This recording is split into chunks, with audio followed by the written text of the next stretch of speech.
अरे भाग्यवान, अब तक चाय नहीं मिली।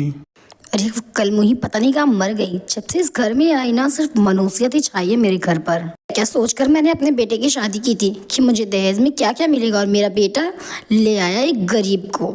इस गरीब को खुद ब्याह कर खुद तो चला गया शहर। उससे क्या पता हमें कितने मुसीबत से इसे झेलना पड़ता है। अरे महिमा, मैंने तुम्हें कितने बार कहा है, बहू को ऐसे शब्द मत बोला करो। तुम्हारी भी बेटी ससुराल में है, कम से कम अपनी बेटी का मुंह देखो। मैंने अपनी बेटी को भर के दहेज दिया है।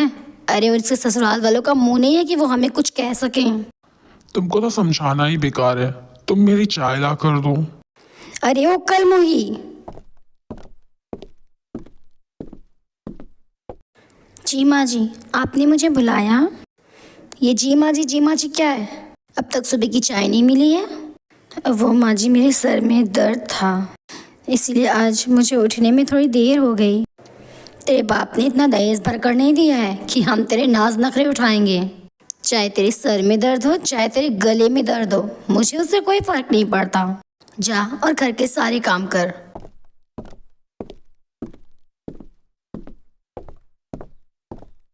महिमा, तुम्हें नहीं लगता कि तुम बहू के साथ कुछ ज्यादा ही जास्ती करती हो? और तुम अपने बहू के साथ साथ अपने बेटे की भी साथ बहुत गलत कर रही हो। तुम्हारा बेटा तुम पर भरोसा करके अपनी पत्नी को यहाँ छोड़कर गया है, और तुम उसकी गैर मौजूदगी का फायदा उठा रही हो। अरे आप भी ना, आपको तो पता है ना मैंने इस कलमुही को कितना डराया है। उसकी हिम्मत नहीं है कि वो मेरे बेटे से मेरी शिकायत कर सके। इतने में ज्योति चाय लेकर आती है। ये लीजिए पिताजी चाय। ज्योति चाय देकर दोबारा से रसोई में नाश्ता बनाने चली जाती है। तभी वहाँ पर ज्योति के पिता आते हैं। अरे आइए आइए समधन जी, कैसे आना हुआ? बस ज्योति को देखने का मन हो रहा था, तो मैं सोचा लाओ मिलकर आ जाता हूँ। दहेज में देने के लिए तो फुटी कौड़ी नहीं रहती है, मुंह उठाकर बेटी से मिलने चले आते हैं। इससे तो मैं अभी बताती हूँ, लेकिन आपसे आपकी बेटी मिलना नहीं चाहती है। ये आप क्या कह रही हैं? मेरी बेटी मुझसे क्यों नहीं मिलना चाहेगी भला? अगर आपको नहीं यकीन आता तो मैं आपकी बेटी को बुला देती हूँ, आप उसी से पूछ लीजिए।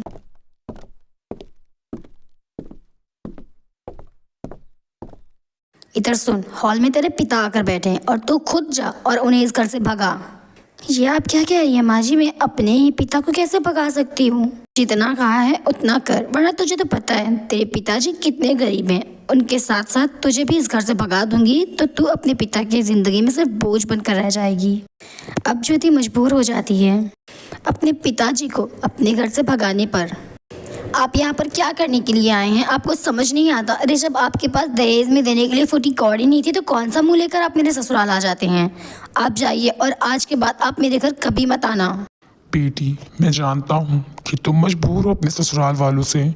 इतना तो मैं तुझे अच्छी तरीके से जानता हूँ कि मेरी बेटी ऐसा कभी नहीं कर सकती। लेकिन अगर मेरे यहाँ चले जाने से मेरी बेटी की जिंदगी सुखी से बीत जाती है तो मैं यहाँ से चला जाता हूँ। ज्योति अपने पिता को जाता देख बहुत रोती है। आज उसने अपने पिता को जो कड़वे शब्द कहे हैं वो उसके कानों में गूंज रहे थे। ज्योति बस रोए जा रही थी। उसने एक शब्द ना अपने सास से कहा, ना ही अपने ससुर से कहा। अभी दरवाजे से उसकी ननद आती है।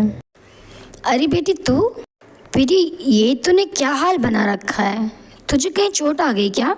नहीं माँ, ये सब कुछ मेरे ससुराल वालों ने मेरे साथ किया है। माँ उन्होंने मुझे बहुत मारा और ऐसा मेरे साथ कई महीनों से हो रहा था माँ। लेकिन ना तो मेरे पास फोन था और ना मेरे पास पैसे थे कि मैं आपके पास आ सकूं। माँ अब मैं वहाँ कभी नहीं जाऊंगी। मैं बड़ी मुश्किल से उस नर्क से बाहर आई हूँ। मेरी बच्ची के साथ जो कुछ भी हुआ है उसकी जिम्मेदार सिर्फ और सिर्फ तुम हो। अब तुम्हें बुरा क्यों लग रहा है? हाँ, भूलो मत, तुमने भी किसी की बेटी का दिल दुखाया है तो तुम्हारी बेटी के साथ तो ये होना ही था। हाँ, तुम तो अपनी बहू को बहुत डरा कर रखी थी जिससे वो तुम्हारे बेटे से तुम्हारी करतूत न बता सके। लेकिन क्या फायदा हुआ छुपा कर? पाप करने वाले कहीं भी छुप जाएं, लेकिन ऊपर वाले से नहीं छुप सकते हैं। और तुम्हारी करने की सजा तुम्हारी बेटी को मिली है आज। इसकी जिम्मेदार सिर्फ और सिर्फ तुम हो, और आज ही मैं तुम्हारे बेटे से तुम्हारी काली करतूत बताऊंगा। पे एहसान करके ऐसा मत करिए।